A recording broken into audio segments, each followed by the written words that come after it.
Yo, what's up? Today we are doing a minor mod. So we are actually gonna be changing out the gauge cluster bulbs. We're gonna be changing out the old white ones to red LEDs. And it's gonna be a bit more brighter and a bit more colorful as well. I've been wanting to do this for a while, as I feel like it's a good way to make the car a bit more personal. Changing out the colors and doing the small details is what makes the car yours in a way, right?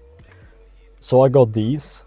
I got these from AliExpress. They cost me around 17 Swedish crowns, which is roughly around, what could it be, like €1.5 maybe. And if you guys are wondering if you guys are gonna be doing this yourself, these are T5s, as you can see, the T5 LED lights. And if you didn't know, K11s actually use T5s for the gauge cluster.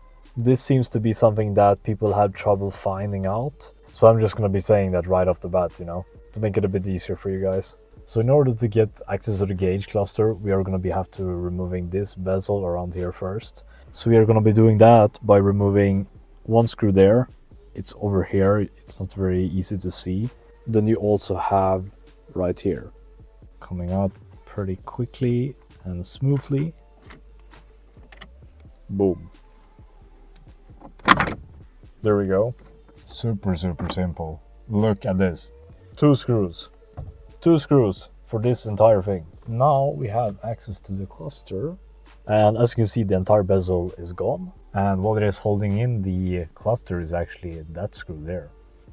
And you also have one screw there and one screw there. So take a look. This entire thing just pops right off. Ta-da! So all you have to do now is just disconnect the cluster here, and it's out. As you can see, cluster is gone, and here it is. And as you can see here, we have access to the whole thing now. So this is a pretty easy swap. As you can see, if you look closely, every single light is marked. So I'm just gonna be swapping out every single one that, well, can be swapped out, you know. So these are T5s, these smaller ones. So these are these things. But if you want to swap out these bigger ones, you have to get T10s. They are called T10s instead. LCD here, that is for the mileage. As you can see, the mileage, mine isn't even on. So I believe that mine is just gone. Just wedge it out. And I believe all you have to really do with this is just gently get it out. There we go. So you have the bulb holder here, and this is the actual light. This is the actual bulb. This is just the holder. So all you have to do is you just have to put in the new ones in these holders right here. I'm very excited. It's probably gonna look pretty good. And as you can see here, fully installed. And all you have to do now is you just have to wedge it in again. So you just put it in gently, of course, screw it in, wedge it in, and yeah, installed. Nice. So now we have our first red LED bulb installed. So what I'm gonna be doing now is I'm gonna be switching out every single one that I can. So let's go. Alright, so every single bulb is in now and working. I actually had to adjust some of them because they weren't, you know, distributing light evenly. And this is a common thing with LED bulbs. So what you have to do is you have to go through, make sure that, you know, the whole gauge cluster is lit up evenly. You might have to unwedge a few of these and just, you know, adjust until everything lights up perfectly. Oh, slide it in here.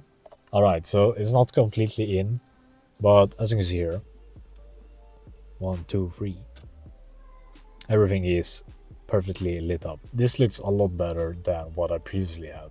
This wasn't even lighting up, so that's fixed. Hazard lights, as you can see, the indicators blink red as well. And as you can see, everything is assembled.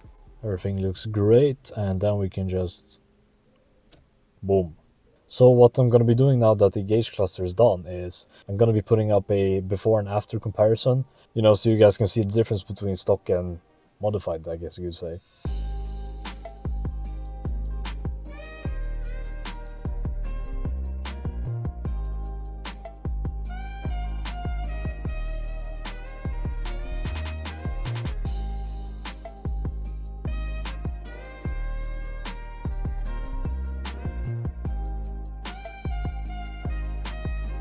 But yeah, that was pretty easy, right? Anyone can do this, and that is what I love about older, easy to work on cars, you know?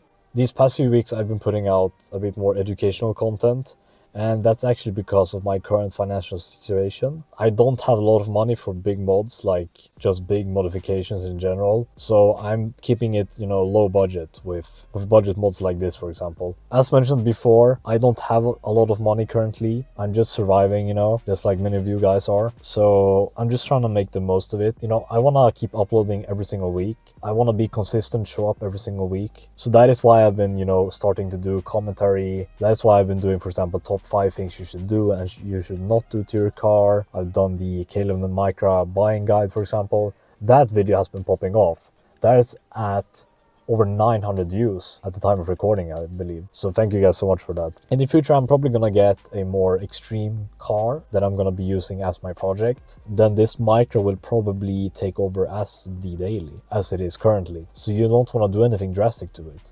So yeah, that's it. I don't have much else to say. I just want to say thank you guys so much for the support as always. When this video gets released, I'm probably gonna be over 200 subscribers or at 200 subscribers on the dot.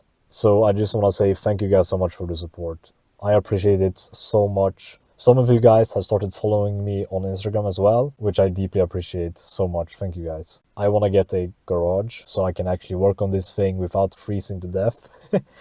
And it's actually pretty cold outside here in Sweden now, but I'm doing fairly good. I have food on the table and somewhere to sleep, so that's something.